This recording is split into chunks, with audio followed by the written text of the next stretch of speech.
Assalamualaikum warahmatullahi wabarakatuh, teman-teman. Balik lagi di channel SDT Mebel, channel referensi bagi para tukang.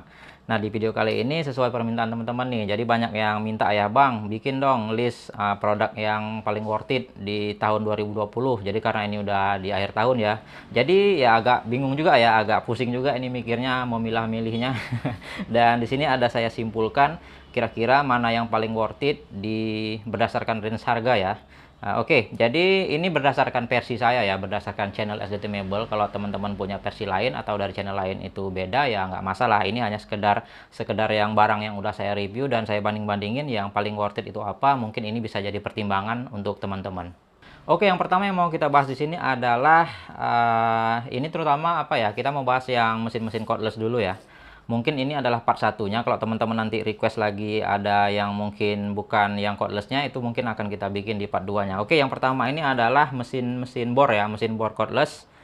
Ini saya pakai contekan ya, soalnya kalau nggak dicatat bakal apa juga, bakal lupa juga. Di sini ada yang pertama yang mau saya bahas adalah dari mesin bor cordless. Jadi untuk mesin bor cordless ini ada berbagai macam range harga ya, yang saya kategorikan di sini. Yang pertama itu adalah kita langsung ke kategori yang di harga 500 ribuan ya. Jadi kalau menurut saya ya, yang bor cordless yang bor-bor brand lokal yang harga di bawah 500 ribu itu gimana ya, itu tergantung harga lagi ya. Semakin tinggi harganya akan semakin bagus, tapi kita batasin aja ini yang paling murah adalah yang 500 ribuan. Jadi kalau kualitasnya yang di bawah 500 ribu itu menurut saya masih biasa-biasa aja ya, masih sama lah ya gitu ya. Jadi misalkan ada yang harga 100 ribu itu nggak mungkin sama dengan harga yang 300 ribu ya. Jadi itu tergantung harga lagi.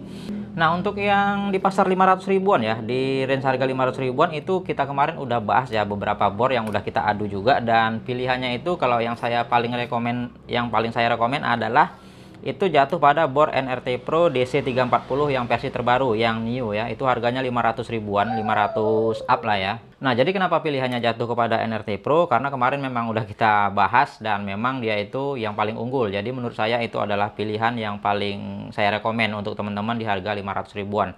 Nah, selanjutnya itu di range harga 800 ribuan. Untuk di range harga 800 ribuan ini saya nggak bisa kasih rekomen karena apa ya? Itu pasarnya udah diambil sama NRT Pro yang DC340 new yang tadi yang kita bahas, yang 500 ribuan tadi ya. Kalau tadinya kan itu ada berbagai macam brand juga ya, yang itu yang 18 volt, 20 volt. Tapi karena masuknya DC340 yang new ini untuk pasar 800 ribu itu jadi nggak worth it menurut saya. Jadi ya kita ambil pasar 500 ribu aja dan kita langsung loncat ke pasar sejutaan ya. Nah, untuk yang cordless yang 1 jutaan, untuk yang bor cordless 1 jutaan itu jatuhnya yang masih legend ya sampai sekarang ya, dan masih saya pakai juga, itu adalah Makita tipe HP 331 atau 333 DWYE. Itu harganya kalau nggak salah sekarang itu sekitar 1,3 jutaan. Dan itu kan masih 12 volt Bang. Iya bener. Dia walaupun 12 volt ya, untuk Makita itu yang saya rasakan ya itu udah mantap sekali ya. Kalau dibandingin sama bor-bor yang bor lokal itu yang 20 volt, jelas saya pilih yang Makita ya. Oke, itu kelebihannya yang saya jelaskan di sini. Dia itu untuk torsinya itu walaupun dia 12 volt itu udah tinggi torsinya. Jadi untuk kebutuhan ngebor-ngebor tembok itu udah mantap sekali, udah bisa ya. Jadi beda ya sama yang bor-bor 12 volt brand lokal kebanyakan. Itu yang pertama. Yang kedua itu dia RPM-nya udah cukup tinggi, dan yang ketiga itu walaupun baterainya 12 volt, dia hemat ya. Beda ya dengan 12 volt yang brand-brand lokal kebanyakan, saya ulangin. Nah, selanjutnya itu masuk ke pasar harga yang di range harga 1,5 jutaan.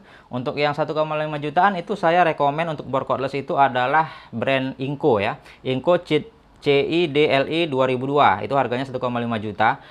Sebenarnya ada sih yang di range harga segini, itu Stanley yang belum brushless, itu harganya di segitu juga ya. Itu kenapa nggak saya rekomen, kenapa saya lebih rekomen yang Inco ini, karena yang Stanley itu yang belum brushless itu yang 1,4-1,5 jutaan, itu dia untuk baterainya masih 1,3 ampere hour, sedangkan yang Inco ini jelas ya dia udah 20 ampere hour, dan baterainya Inco itu nggak bisa disepelekan.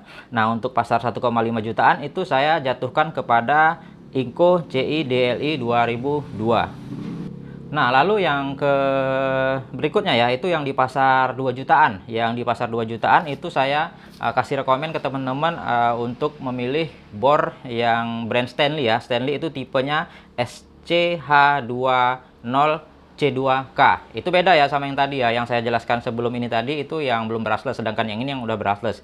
Nah, itu yang harga 2 jutaan ya, itu harga resminya. Mungkin teman-teman bisa dapat harga 1,8, 1,9. Itu ada dua kemungkinan, kemungkinan lagi promo atau kemungkinan itu adalah black market.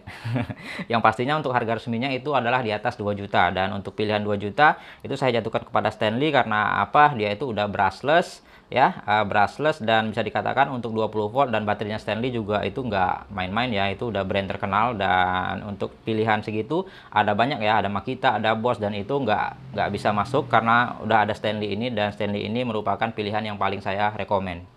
Oke, berikutnya kita masuk ke pembahasan Gerinda cordless. Nah, Gerinda cordless ini kemarin kita udah sempat adu ya, dan yang kemarin itu belum masuk adalah JLD. JLD belum masuk karena saya belum dapat barangnya, dan ternyata ada yang komen di bawah video saya itu bahwasanya kualitasnya dikatakan bahwasanya menit sekian, daya tahan baterainya sekian. Jadi itu menurut saya masih bisa saya pertimbangkan ya, untuk saya bandingkan dengan yang saya coba ada 5 atau 6 kemarin ya, Gerinda ya. Oke, jadi untuk Gerinda itu yang paling saya rekomen ya, untuk Gerinda yang cordless ya, bukan yang corded, bukan yang pakai kabel. Ini yang untuk yang Gerinda yang pakai baterai, itu saya pilihkan untuk di range harga 800 ribuan. 900 ribu maksudnya, di range harga 900 ribuan itu saya jatuhkan pilihan kepada Ryu. Kenapa Ryu? Kemarin kan dia kalah dan baterainya juga cuma dapat satu. Nah, mungkin banyak teman-teman yang bertanya seperti itu ya. Yang secara kemarin untuk Gerinda cordless itu yang kita uji baterainya itu ada yang paling menang adalah Xenon. Xenon juga bisa jadi pilihan. Itu antara Ryu dengan Xenon ini bisa dipilih salah satu ya. Tapi saya tetap rekomenkan Ryu karena apa? Terutama gini, yang saya bahas ya, untuk Ryu ini dia kekalahannya cuman di baterai. Baterainya cuma 30 Ah dan cuma dapat satu pula itu. Tapi keunggulannya secara build quality, secara performa, secara RPM dia itu menang dibandingkan Gerinda brushless yang pada umumnya ya, yang di kelas harga segitu ya. Untuk yang Xenon, kenapa saya nggak bikin itu yang rekomen nomor 1, itu menjadi rekomen nomor 2 karena apa ya? Dia menangnya di baterai. Baterainya itu tahan sekali, itu paling tahan di antara Gerinda cordless yang brushless pada saat ini ya. Namun dia itu kalau teman-teman kerjanya itu dipaksa, dihajar terus-terusan, dia itu yang teman-teman udah pernah lihat ya, itu dia sering gimana ya, untuk proteknya itu lebih cepat ya, lebih sensitif. Jadi dia itu kalau udah agak panas dikit dia overheat dan dia mati, dan kita mesti tunggu dulu buka baterai sekitar beberapa menit baru dia bisa nyala lagi. Dan menurut saya ya, dia itu menangnya di baterai, daya tahan baterai. Untuk performa Gerindanya itu masih kalah dengan Ryu, dan untuk Ryu ini dia menang di performa. Mungkin aja Ryu ini mengurangi kapasitas baterainya, bikin cuma satu, itu karena performa dari mesinnya sendiri itu memang udah diunggulin ya. Jadi dia itu ya menurut saya itulah yang paling worth it untuk Gerinda cordless. Nah, untuk range harga yang di atas itu ya, di atas Ryu dan di atas Xenon tadi, itu tadi sebenarnya di satu kategori ya, satu range harga. Dan di atas itu ada pilihan, itu yang saya paling rekomen adalah Gerinda Inco. Inco yang ya memang dia belum brushless ya, itu untuk unit aja itu sekitar 789.000. Kenapa saya rekomen? Karena di situ dia walaupun dia itu belum brushless, tapi teknologinya dari Inco itu dia bukan yang kacang-kacang ya. Itu kan udah pernah saya bahas, kalau teman-teman belum lihat reviewnya Gerinda Inco itu yang cordless, itu dia nggak pakai dinamo yang tipe 750, 790, 795, itu enggak dia pakai angker, dan dia itu pakai carbon brush ya. Dia itu seperti Gerinda-Gerinda yang belum brushless pada umumnya yang brand-brand terkenal ya, seperti punya Bosch itu teman-teman lihat untuk jeroannya itu sama, dia udah punya angker dan pakai carbon brush yang bisa digonta-ganti. Dia bukan pakai motor dinamo ya. Dan di situ saya rekomendasikan Inco ini bisa masuk kategori untuk range harga 1 juta ke atas ya. Itu kalau teman-teman beli itu dia kan hanya unit only ya. Kalau teman-teman tambah baterai yang 40 Ah ya bisa 1,4 jutaan juga ya, lengkap dengan chargernya ya. Tapi kalau teman-teman pilih yang misalkan udah punya ekosistemnya Inco, saya rasa paling worth it kalau ngambil yang Inco ini. Oke, itu untuk pembahasan Gerinda ya. Nah, oke, yang selanjutnya kita mau bahas dari Circular Saw cordless yang murah meriah aja ya, soalnya yang mahal-mahal saya juga belum pegang, itu mungkin masuk kategori lain. Yang untuk beredar di pasaran sekarang ini ya, yang banyak sekali itu kalau kita lihat ada NRT Pro, Inco versi lama, AEG, Inco yang versi terbaru ya. Jadi di sini bisa saya jelaskan ya, untuk yang paling rekomen itu langsung aja itu adalah Inco tipe terbaru yang barusan saya review kemarin. Mau tahu alasannya? Oke, saya jelaskan dulu ya, biar nggak salah paham. Mungkin teman-teman nanti punya pendapat lain, silahkan. Oke, untuk yang NRT Pro itu harganya 1,5 juta ke atas ya. Itu untuk baterainya menurut saya biasa-biasa aja ya. Dan untuk kualitasnya juga walaupun dia teknologinya brushless, tapi masih gimana ya, agak loyo kalau untuk ngemotong kayu ya. Itu yang udah saya coba sih. Lalu yang pilihan kedua itu ada yang berikutnya ya, itu ada Inco yang versi lama, itu yang udah pernah saya bahas dan itu juga nanggung menurut saya. Walaupun performanya cukup tangguh, tapi blade-nya itu bisa dikatakan cuma 5,5 in dan bisa dikatakan ya nanggung lah ya. Nggak banget. Kalau masalah antara kedua itu NRT Pro dengan Inco yang versi lama, itu saya lebih prefer ke Inco. Nah, selanjutnya ada AEG nih. Sebenarnya AEG ini yang BKS 18 ini adalah calon pemenangnya yang paling saya rekomen. Cuman ada beberapa hal lagi yang harus saya jelaskan di sini. Untuk harganya dia itu bisa dikatakan murah ya. Dan perlu tahu aja itu murah. Kenapa murah? Karena itu adalah lagi promo. Kemarin itu sempat di 700 ribuan, 800 ribuan ya, itu waktu lagi promo. Sedangkan harga normalnya itu kalau di situs resminya itu sekitar 1,5 1,8 juta ya. Itu untuk yang tipe BKS 18. Nah, kalau aja dia itu dijual secara resmi seharga 800 ribuan ya, walaupun baterainya itu mahal, kita kan masih bisa pakai adapter untuk pakai baterai lain ya. Nah, itu dia merupakan calon pemenang yang paling saya rekomen. Tapi karena dia itu hanya promo dan sekarang juga produknya itu udah bisa dikatakan goib ya, hilang entah kemana. Jadi untuk AEG ini ntar dulu lah.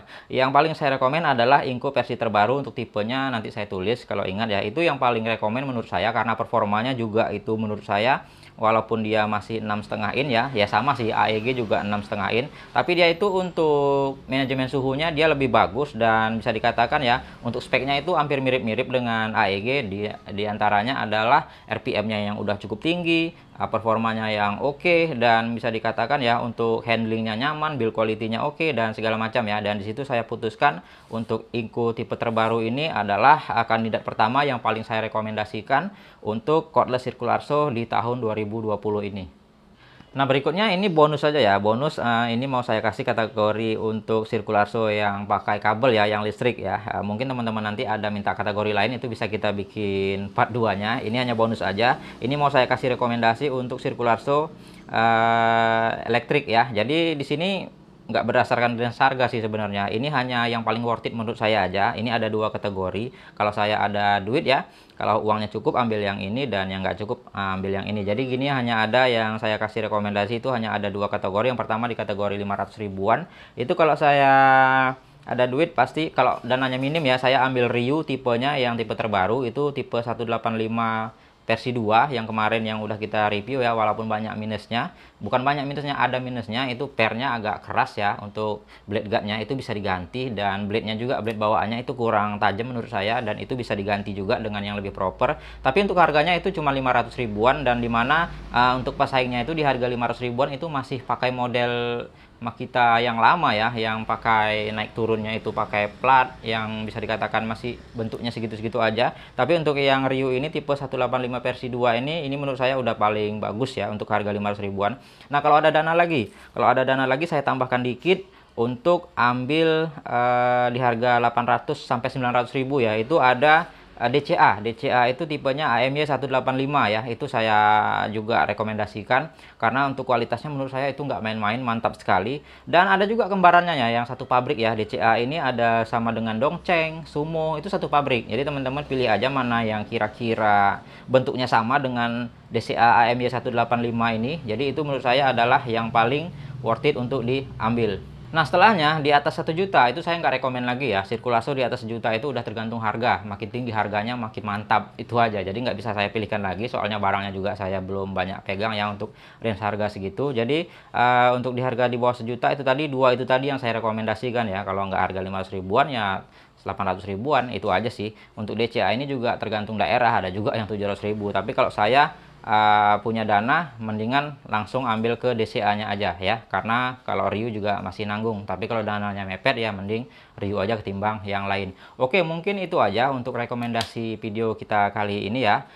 Semoga video ini bermanfaat, teman-teman bisa menjadi pertimbangan, kira-kira yang saya katakan ini bisa menjadi referensi ya syukur, alhamdulillah ya. Kalau memang punya pendapat lain silahkan aja. Oke, mungkin segitu aja videonya, kita kembali lagi di video-video selanjutnya. Assalamualaikum warahmatullahi wabarakatuh.